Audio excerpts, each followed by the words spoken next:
Grammar rules. Hello and welcome back to my channel.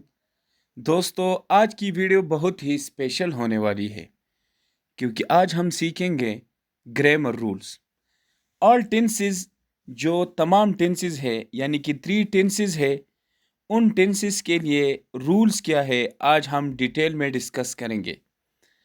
Dear students, जब कभी हम कोई भी सेंटेंस लिखते हैं तो उस सेंटेंस के अंदर जो पहला पार्ट होता है वो सब्जेक्ट होता है, दूसरा पार्ट वर्ब होता है, फिर उसके बाद ऑब्जेक्ट होता है, यानी कि सब्जेक्ट, वर्ब और ऑब्जेक्ट। तो ऑब्जेक्ट ज़रूरी है भी और नहीं भी। तो ऑब्जेक्ट को अब हम इग्नोर करेंगे थोड़ा, लेकिन अब हम सीखेंगे सब्जेक्ट और वर्ब। सब्जेक्ट और वर्ब के लिए सब्जेक्ट वर्ब एग्रीमेंट का एक टर्म यूज़ होता है। अब वो सब्जेक्ट वर्ब एग्रीमेंट का मतलब क्या होता है? दोस्तों, इसका मतलब ये होता है कि अगर सब्जेक्ट किसी भी सेंटेंस में सिंगुलर होगा तो उसके साथ जो वर्ब होगा वो भी सिंगुलर होगा। अब दोस्तों, ये सब्जेक्ट क्या होता है?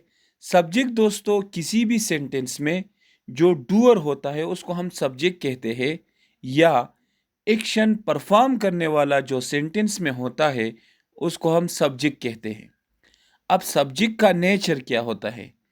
सब्जेक्ट का नेचर दोस्तों, सब्जेक्ट किसी भी सेंटेंस में या तो नाउन होगा या प्रोनाउन होगा। क्या मतलब?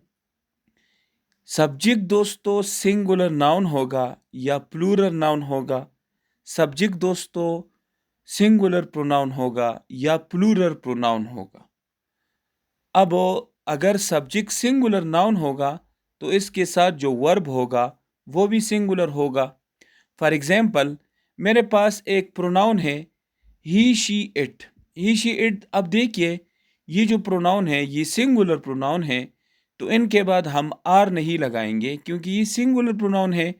तो इसके साथ जो वर्ब होगा वो सिंगुलर होगा, तो इसके बाद हम लगाएंगे इज। जिस तरह he is going, she is playing, it is raining. मतलब ही आर गोइंग नहीं आता।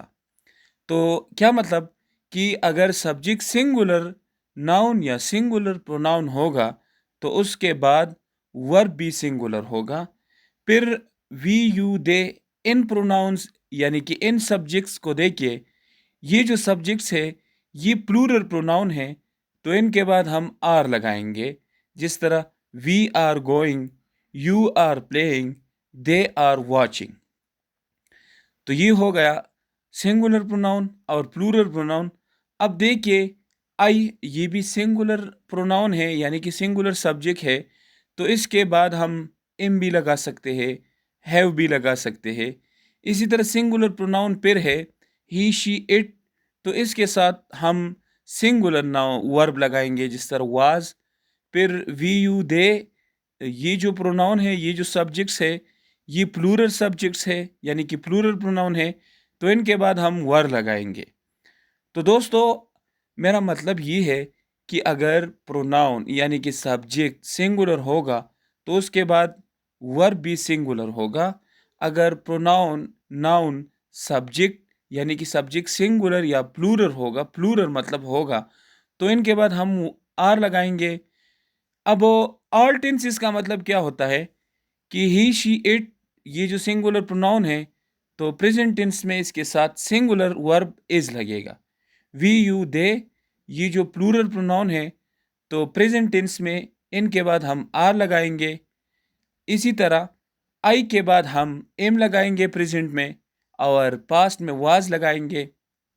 इसी तरह he she it singular pronoun है, तो इनके बाद हम वाज लगाएंगे पास्ट टेंस में। We you they plural pronoun है, तो इनके बाद हम वर लगाएंगे।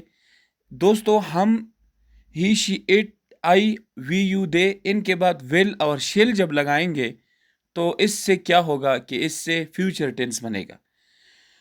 तो सिंपली अब वो एक पॉइंट नोट कर ले कि वर्ब सिंगुलर और प्लूरल किस तरह हो सकता है कि अगर वर्ब के साथ एस या ईएस लग जाए तो वो जो वर्ब होगा वो सिंगुलर होगा।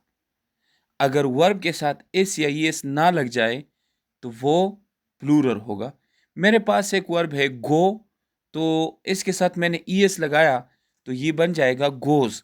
अब गो जो है ये प्लूरल है और गोज जो है ये सिंगुलर है। जिस तरह हम कहते हैं ही गोज टू स्कूल, तो ही गो टू स्कूल नहीं आता, ही गोज आता है। क्यों आता है? क्योंकि गोज सिंगुलर है और ही भी सिंगुलर सब्जेक्ट है। तो इसी तरह तमाम टेंसेस के लिए इसी तरह के रूल्स है। तो दोस्तों, मैं उम्मीद करता हूँ कि आपको हमारी वीडियो पसंद आई होगी। Thank you very much.